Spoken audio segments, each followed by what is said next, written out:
ගෝලුයි පරවියයි පැටවුන් දෙන්නව එක්කගෙන එහා කැලේට ගියා. යාළුවා අර පේන්නේ කුරුල්ලගේ ගෙදර.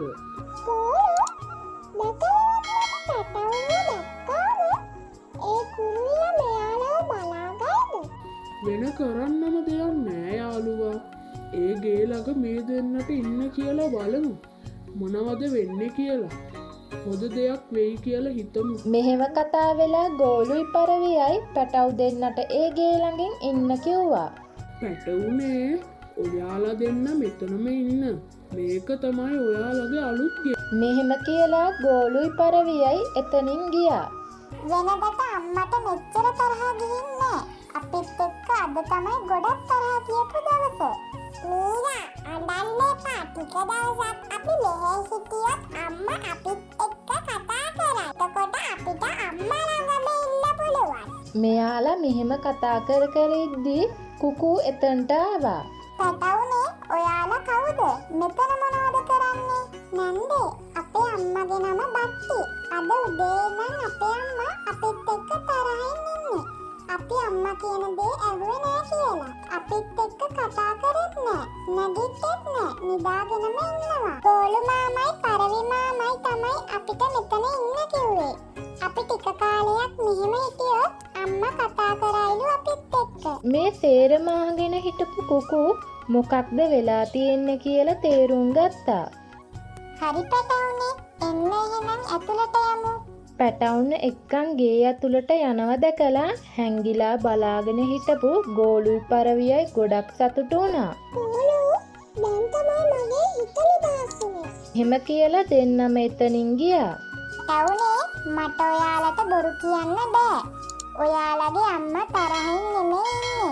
එයා ජීවිතෙන් සමුවරන් කියලා මට හිතෙන්නේ. නන්දේ ඒ කියන්නේ මොකක්ද? ඒ කියන්නේ ඔයාලගේ අම්මා ගොඩාක් දුර ගිහින් කියන එක. එහෙම ගියාය ආපහු එන්නේ නෑ. ඒ කියන්නේ අපේ අම්මා අපිව දාලා ගොඩක් දුර ගිහින්ද? ඔව් පැටවුනේ ගොඩක් දුර ගිහින්. ආන්නේ අඹ ගෙඩි දෙක කන්න. ආයෙන්දන් මම තමයි ඔයාලගේ අම්මා. මම ඔයාලව මගෙත් එක්කම තියාගන්නම්. නන්දේ මට මොකුත්ම එපා. අම්මා නැතුව මම මොනවත් කන්නේ. දැන් ආයෙත් ඔයාලගේ අම්මට තරහයයි. කන්න දෙන්නම. කුකු මෙහෙම කියපු ගමන් පැටව් දෙන්නම කන්න පටන් ගත්තා. මේ විදිහට ටික දවසක් ගත වුණා. කුකු මීනුවයි මීරවයි එයත් එක්කම තියාගත්තා. දැන් දෙන්නටම හොඳට පියාඹන්නත් පුළුවන්. අම්මා අපි දෙන්නව ඔයාගේ ගෙදර තියාගත්තේ නැත්තම් අපි දෙන්න මේ වෙද්දි නැතුවත් ඇති. අපේ අම්මා නැති වුණ කාලේ අපිට හරියට පියාඹන්නත් බෑ.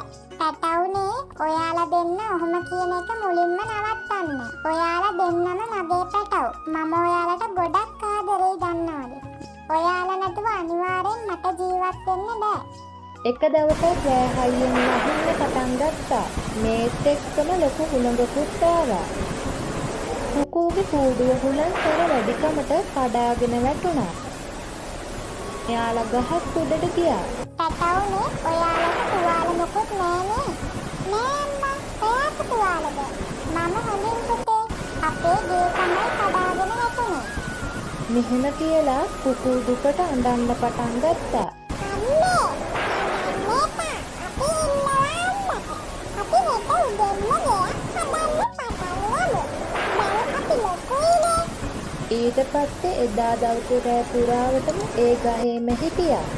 ඔය විදිහට උදේ ඉරත් පෑවුවා.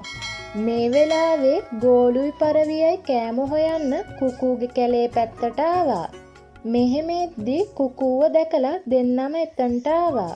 අම්මා මෙයාලා තමයි අපිව පොඩි කාලේ ඔයාගේ ගේ ළඟින් තියලා ගියේ. එහෙමද? ඔයාලද මෙයාලව දාලා ගියේ මගේ ගේ ළඟ? ඔව් අපි තමයි. මෙයාලව දාලා ගියා. අපිට සමා වෙන්න. වෙන කරන්න දෙයක් තිබුණේ නෑ අපිට. අපිට මෙයාලව ජීවත් කරන්න බෑ. ඔයා දන්නවනේ. මාමී ඔයාලා අපිව මෙහෙට ගෙනත් දාපු එක අපේ වෙලාව තමයි. නැත්තම් අපිට මෙච්චර ආදරේ අම්මා කෙනෙක් ලැබෙන එකක් නෑ. මෙතන මොනවද කරන්නේ ඔයාලා? අපේ ගේ ඊයේ රෑ වැස්සට කඩාගෙන වැටුණා මාමී. ඒක ගැන දුක් වෙන්න එපා. ඔයාලට ගෙයක් නේ ඕනේ දැන්. ඔයාලා හැමෝම අපිත් එක්ක එන්න. මෙයාලගේ අම්මා බට්ටිගේ ගෙදරට. ඒ ගේ මෙයාලගේ අම්මා ලස්සනට හදලා තියෙන්නේ. මේක අහලා මෙයාලා ගොඩක් සතුටු වුණා. අම්මා අපිටම අමතක වෙලා හිටියේ. අපේ ගේ එන්න යමු අපි. මෙහෙම කියලා මෙයාලා සේරම බට්ටිගේ ගෙදරට ගියා.